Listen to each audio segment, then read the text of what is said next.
first. Yeah, we're in a probably stronger position now, Simon, than we have been for about 18 months, 2 years, in terms of availability. Obviously bad news with Ben last week, but touch wood, he's come through okay. We'll get some more news today, but it's positive. James Hook has recovered and is likely to be available for selection this week. Barry Davies is probably a couple of weeks away, as is Tom Smith, slightly ahead of schedule. So we're in a reasonably clean bill of health for first time in a long time. What's the situation with Ben then? I think we'll put a more formal statement out by the medical team, but there's no breakages. There's some bruising and some ligament damage, but no structural injury, and he's up and walking around the ward. So I don't think there's anything more than that. Pete, is there? Yeah, but it's positive news. Yeah. There's nothing that endangers him in the future. No. Yeah, similarly, we're probably in the strongest position we've been for a couple of years in terms of selection availability. Although we have got a couple of niggly injuries which we're still waiting on. Obviously, Ken Owens got injured with Carmarthen Quins on Saturday, and we're looking at that, but we're hopeful that he'll be okay.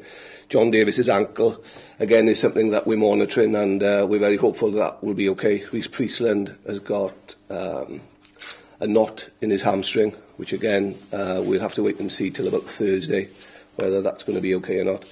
And the other one then is Rob McCusker. So we're not really going to be in a position to announce our team till probably Thursday. Andy Fenby? Yeah, Andy Fenby has got a sportsman's hernia, so he's going to have an operation which will probably keep him out for about 4 weeks. That's a blow, right? It is a blow, but luckily we've got a little bit of strength and depth there with Dan Evans and Rhys Priestland having played there for us in the past. So we're certainly building up a lot more strength and depth in that position than we've had. But Andy's gone well there. He offers something different, and he's been a big part of what we've been over the last 2 or 3 games. And Ken Owens, you're hopeful it's not a torn placement? No, initially we were a little bit more concerned, but since then, it's looking a lot more optimistic. But again, our hooker position is one that we've got a lot of strength and depth, particularly with the emergence of Emmet Phillips this season. So the likelihood of James would start? We'll have to wait and see. He's pretty strong and looking fit. He's causing us serious problems in our defensive sessions on the attacking team, which is a good sign. But obviously he's had no pitch time since the South Africa game. Not only that, our current centre pairing of Andrew and Tommy are playing particularly well. So we'll have to wait and see. It's been a process of reintegrating players back for us since the start of the season. So we've had to take slight hits here and there in terms of game time. We did the same last week with Mike Phillips and Ryan, and they need to continue their reintegration back into the side. We're not taking a short-term view on things like this, Simon, particularly with Hookie. So, the likelihood is, at best, he'll be on the bench. But then again, he's not a bad impact player to come off the bench. Your favourites for this game? I don't know. I think it's pretty evenly matched. I think Scarlets have made a great start to the season. I think they've shown great home form, which is important in this league, and they've picked up 2 home bonus points, plus a vital win against last year's BBC Wales Team of the Year, the Dragons, away. So it's a difficult place to win. So they're going really well at the moment. They've got some good young players that have come through, and I think it's going to be a tough game. But hopefully, we're gathering a bit of momentum, and we can give the Scarlets perhaps their sternest test so far this season, and that's how it should be. We're sort of 4 or 5 games in, and we're looking for an evenly matched derby, and I'm sure that's what it's going to be Saturday. How many more levels do you have to go after the performance against Aroni to beat the Scarlets? Oh, we need to go up a couple of notches, I think. We're in a similar place to where we were this time last year. We'd lost 2 home games, but then we pinched an away win to Glasgow, and then comfortably beat Edinburgh at home. So we're slowly gathering momentum. As I say, it's key to get some players playing some games. For example, Adam will only be making his second start of the season. Alan Wynne is coming back. Tommy and Shane and Lee and they've been on tour in the summer, so they need a couple of games. If anything, the initial games in the Magners have been warm-up games for them. So, you know, we started to see maybe the second half that they're gathering some momentum. We need to up that notch on Saturday against the Scarlets. Nigel, this is your first real test, isn't it, of the season?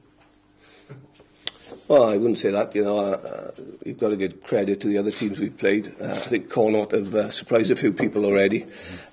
We've seen what Benetton have been able to do, and as Sean said, you know, the Dragons are a different proposition at home to away from home. So you know, I've been very comfortable with the way we performed. But this is definitely going to be a couple of notches up for us, regardless of form.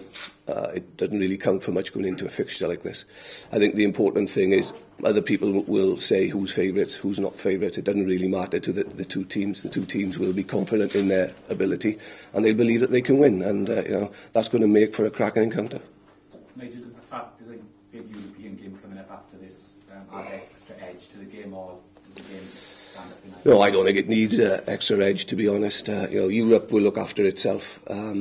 We've, as a group, made a big commitment to the league this year. It's probably something that we haven't done in the past. We want to do well in the league this year, and to do that, you know, one of the things that we've got to do is improve our home form. We haven't got a great record against the Ospreys, so you know, we've got a lot of work to do, and it's going to be a huge challenge for us. What's your view on that, Sean? Look, it's still early days, isn't it? You know, I think, you know, the Scarlets have scored a lot of tries this year. I think they've conceded a few as well, and if you look at past history in this league, it tends to give you a good statistical idea of where teams will end up. If you look at the points for, points against.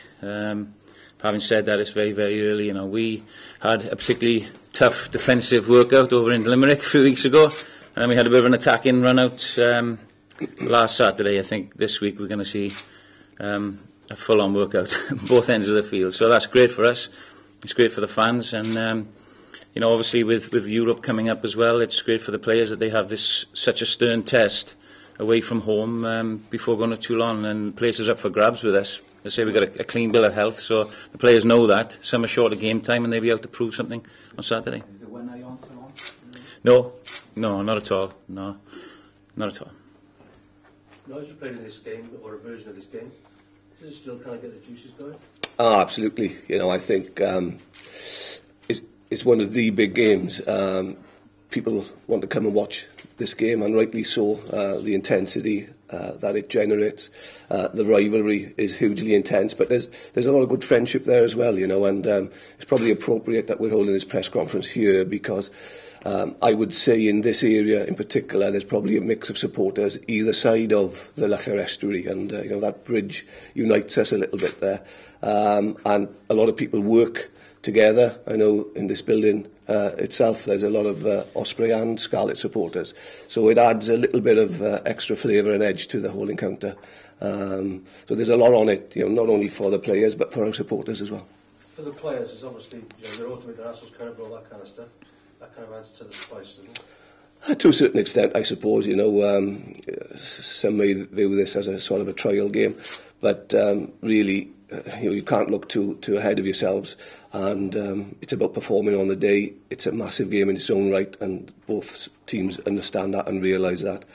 And you know, for me, it's going to be all about on the day. Form and everything else doesn't really matter in these encounters. It's all about who turns up on the day and who will take their chances, because there'll probably be 2 or 3 moments in the game that will make the difference.